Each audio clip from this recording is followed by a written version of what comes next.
Perkenalkan, nama saya Andre Dinandestoru. Di sini saya akan memberitahu bagaimana sebuah sistem file bekerja pada sistem operasi kita. Bagaimana kita mengimplementasikan sebuah sistem file. Di sini saya akan membahas berbagai materi. Pertama, struktur daripada sistem file tersebut. Kedua, implementasi direktorinya. Ketiga, metode alokasi file tersebut. Keempat, manajemen ruang kosongnya. Kelima, efisiensi dan performansinya. Keenam, perbaikan atau recovery. Ketujuh, sistem file berstruktur log. Ke-8, bagaimana sebuah jaringan daripada sistem file tersebut. Kita langsung masuk ke materi.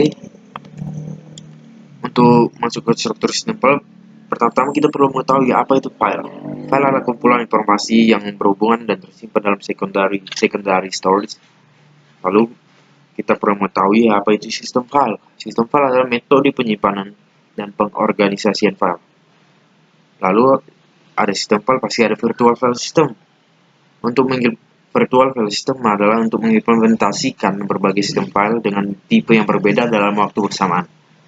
Lalu ada namanya file control block, informasi mengenai sebuah file yang disimpan pada struktur penyimpanan. Di sini adalah struktur daripada sistem file. Sebelah kanan adalah gambarnya, bagaimana sistem file berjalan.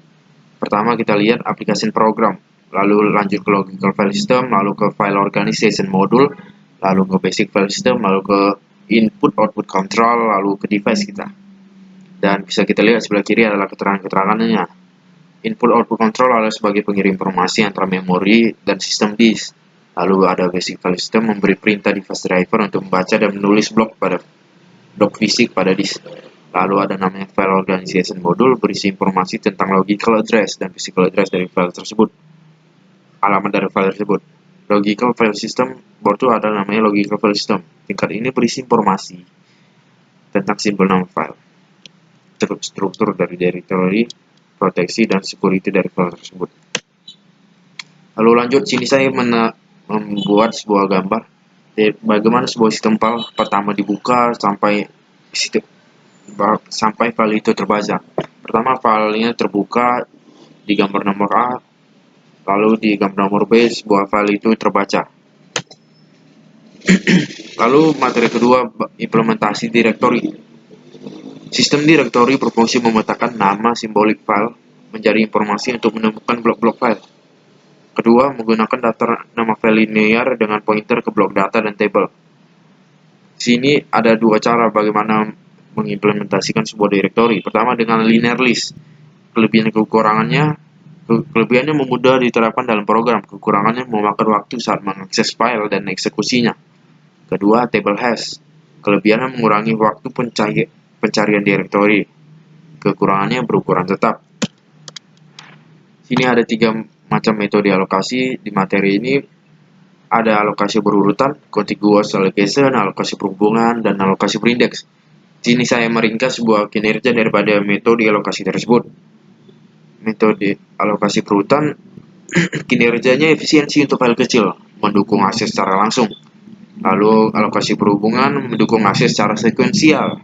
Ketiga, alokasi berindeks tergantung dari struktur indeks, ukuran file dan posisi blok yang dibutuhkan. Sini ada gambar daripada alokasi berurutan. Alokasinya bisa kita lihat tidak berurutan, tidak saling terhubung sama lain, acak dia.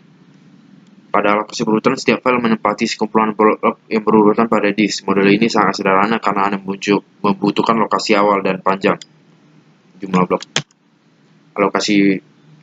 Lalu ada linked allocation, alokasi berhubungan.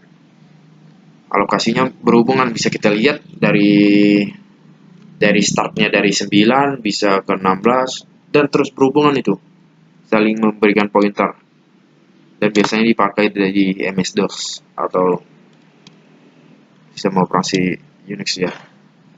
Baru ada alokasi berindeks. Pada alokasi berindeks terdapat satu blok file yang berisi pointer ke blok-blok file. Dia dari satu blok dia menyebar, seperti menyebar gitu. Biasanya dipakai di sistem operasi Unix. Lalu materi berikutnya, manajemen ruang kosong atau ruang bebas. Manajemen ruang kosong atau ruang bebas adalah cara mengatur ruangan pada disk yang belum terpakai atau ruang kosong yang akibat penghapusan data. Penyimpanan yang tidak berkesinambungan dan adanya penghapusan data menyebabkan adanya ruang-ruangan bebas di disk. Oleh karena itu diperlukan manajemen ruang bebas. Caranya yaitu dengan membuat daftar-daftar ruang kosong. Bisa kita lihat ruang bebas diimplementasikan sebagai bit vektor biasanya. Jika blok bebas maka bit bernilai 1. Jika blok dialokasikan maka bit bernilai 0. Dan bisa kita lihat bagaimana perhitungan sebuah ruangan bebas sebelah kanan dan gambarnya di sebelah atas. Lalu lanjut ke materi berikutnya, efisiensi dan performansi. Efisiensi penggunaan ruang disk tergantung pada alokasi disk dan algoritma direktori serta tipe data disimpan pada entry direktori dari file. Untuk meningkatkan performansi penggunaan ruang disk digunakanlah diskette. Seperti diketahui, diskette adalah sebuah salinan data daripada web pada disk.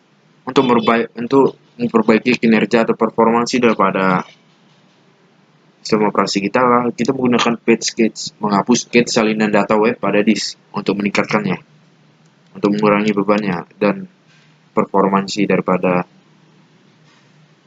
OS kita meningkat. Lalu materi berikutnya, recovery atau perbaikan.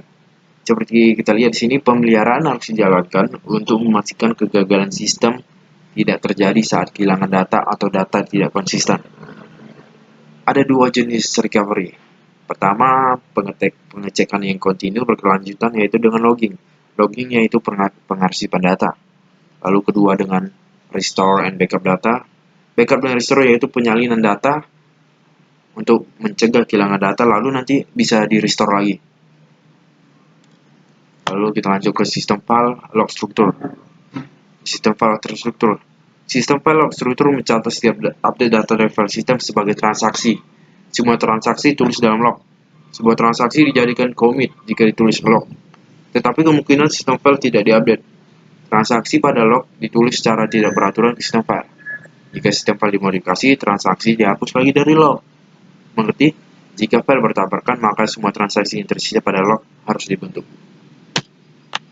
Network File System.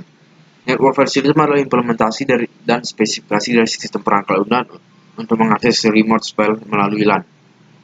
Network File System merupakan bagian dari Solaris dan SunOS yang berjalan pada standar workstation menggunakan UDP, protokol dan internet yang sering kita jumpai di sebuah jaringan.